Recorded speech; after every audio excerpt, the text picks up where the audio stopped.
ഞാൻ പറയുന്നത് പരിയാനംപറ്റ പൂരത്തിനെ പറ്റിയിട്ടാണ്. കുറെ പറഞ്ഞ് കൺസിസ്റ്റൻസിനെ പറ്റിയിട്ട്. എന്നിട്ട് ഇന്നെ കൺസിസ്റ്റൻസി കളയണ്ടെന്ന് വിചാരിച്ചു. അപ്പോൾ വീണ്ടും എന്തായാലും ഇപ്പോൾ സമയമൊക്കെ വൈകി പോയി എന്നാലും എനിക്ക് വീഡിയോ ഇടണം. വീഡിയോ ഇട്ടേ പറ്റുള്ളൂ, കാരണം എനിക്ക് കൺസിസ്റ്റൻസി വേണമല്ലോ. അപ്പം ഇന്ന് ഞാൻ പറയുന്നത് പരിയാനംപറ്റ പൂരത്തിനെ പറ്റിയിട്ടാണ്. സ്റ്റാർട്ടിങ് കണ്ട കൊട്ട്, ആ വൈറൽ കൊട്ട് എല്ലാവരും കണ്ടിട്ടുണ്ടായിരിക്കും. അത് പരിയാനംപറ്റ പൂരത്തിന്റെ കൊട്ടാണ്. ഓക്കെ, നമുക്ക് പരിയാനംപറ്റ കാവിനെ കുറിച്ചും പരിയാനംപറ്റ പൂരത്തിനെ കുറിച്ചും പറയാം. കൺസിസ്റ്റൻസി കൊണ്ടുവരാൻ കറണ്ട് സമ്മതിക്കില്ല, കറണ്ട് പോയി. സാറില്ല, ഫ്ലാഷ് ഇട്ട് ഞാൻ പറയും.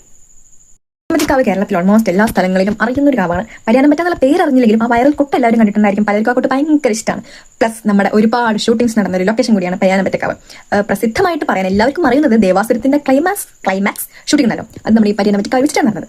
അപ്പോൾ പരിയാനംപറ്റ പൂരം വരുന്നത് ഫെബ്രുവരി 19 തീയതിയാണ്. കറണ്ട് വന്നു. പൂരം സ്റ്റാർട്ട് ചെയ്യുന്നത് ഫെബ്രുവരി 13 വെള്ളിയാഴ്ചയാണ്. ഒരു കൊടിയേറ്റം കഴിഞ്ഞിട്ട് 7ാമത്തെ ദിവസമാണ് പൂരം വരുന്നത്. ഈ പൂരത്തിൽ നമുക്ക് 3 പൂരങ്ങളായിട്ട് വേണമെങ്കിൽ പറയാം. 3 വേലകളാണുള്ളത്. പടിഞ്ഞാറൻ പൂരം, വടക്കം പൂരം, കിഴക്കൻ പൂരം എന്ന് പറഞ്ഞിട്ട്. അത് തന്നെ പടിഞ്ഞാറ് പൂരത്തിലാണ് ആ വൈറൽ കൊട്ട് വരുന്നത്. എല്ലാവർക്കും കാണാൻ താല്പര്യമുള്ള ഒരു കൊട്ടാണ് ആ കൊട്ട്. ഓക്കെ, ഭയങ്കര അടിപൊളിയാണ് പൂരം. പിന്നെ റേഞ്ച് കാര്യങ്ങളൊന്നും ഉണ്ടായിരിക്കില്ല. ഒരു തരത്തിലും നമുക്ക് വേറെ ആളെ കോൺടാക്ട് ചെയ്യാനോ വിളിക്കാനോ മെസ്സേജ് അയക്കാനോ ഒന്നും പറ്റില്ല. കാരണം ആ പൂരത്തിന്റെ തിരക്കുണ്ടാവുമല്ലോ. കാരണം അപ്പോൾ ഇത്രക്ക് തന്നെയാണുള്ളൂ പറയാൻ. ബാക്കി നീ നാളെ പറയാം. നാളെയും പറയണല്ലോ. കൺസിസ്റ്റൻസി മുഖ്യം.